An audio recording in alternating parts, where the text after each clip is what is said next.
Subscribe करें हमारे YouTube channel साधना gold को और पाएं वीडियोस सबसे पहले। बेल आइकन दबाना ना भूलें। सत्संग के माध्यम से, संतों के माध्यम से, गुरुजनों के माध्यम से इतना तो जान ही चुके हैं कि जीव का और छोर केवल परमात्मा है। आत्मा का मिलन परमात्मा में हो जाना है। आत्मा एक दिन परमात्मा में विलीन हो जानी है। बस इस मिलन की तैयारी के लिए ही हमें यह जीवन मिला है। दूसरे शब्दों में समझें तो यह जीवन मिला इसलिए है कि जिससे हम अपने उत्थान की ओर बढ़ पाए, अपने गोविंद की ओर बढ़ पाए, अपने जीवन के कल्याण की ओर बढ़ पाए। और जो व्यक्ति अपने जीवन में इस बात को जानकर, इस बात को समझकर आगे बढ़ता है, उस व्यक्ति के जीवन में कभी कोई कष्ट नहीं होता। जीवन में कष्ट का मतलब ही है अज्ञान। जीवन में दुख का मतलब ही है अज्ञान और पाप। जब जब हमारे जीवन में अज्ञान बढ़ेगा, पाप बढ़ेगा, दुख आएगा।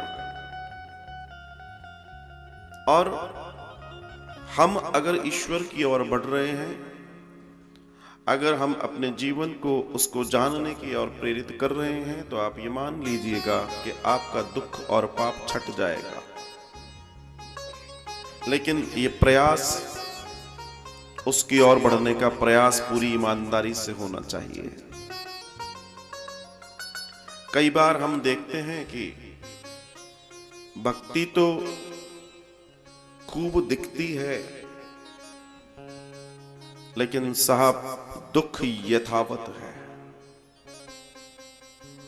परेशानियां यथावत हैं, परेशानियों का दुख यथावत है। इससे सीधा सीधा अंदाजा लगता है कि जो दिखता है वो माया है, और जो नहीं दिख रहा वो यथार्थ है, और वही असली चीज है। लोग जिस दिन इस बात को समझ जाएंगे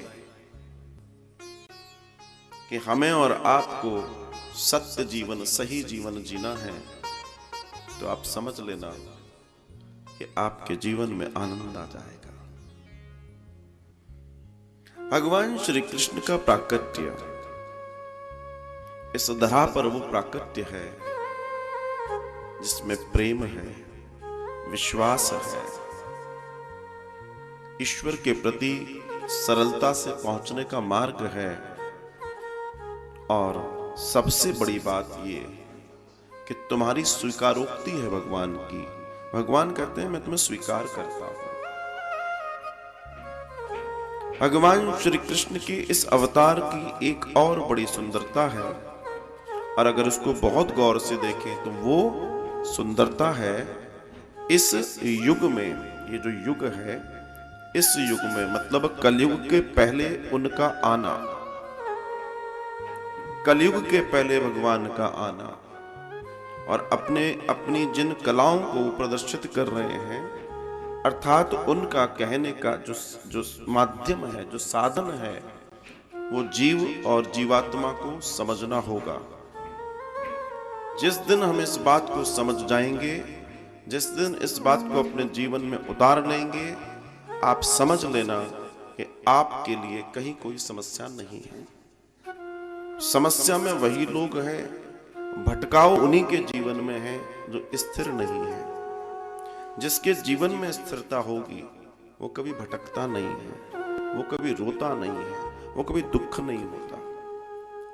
हम अपने भटकाव के जिम्मेदार हैं, और जिस दिन अपने जीवन में इस बात को समझ लेंगे तो समझ लेना भगवान की कृपा है, क्योंकि हर किसी को नहीं समझ में आता।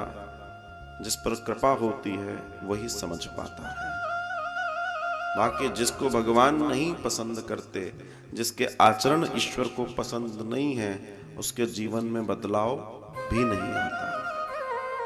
उसको आप कितना ही कह लीजिएगा, मगर वो अपनी जिंदगी की धारा को नहीं बदल सकता, इसलिए परमात्मा उन पर कृपा नहीं कर सकता।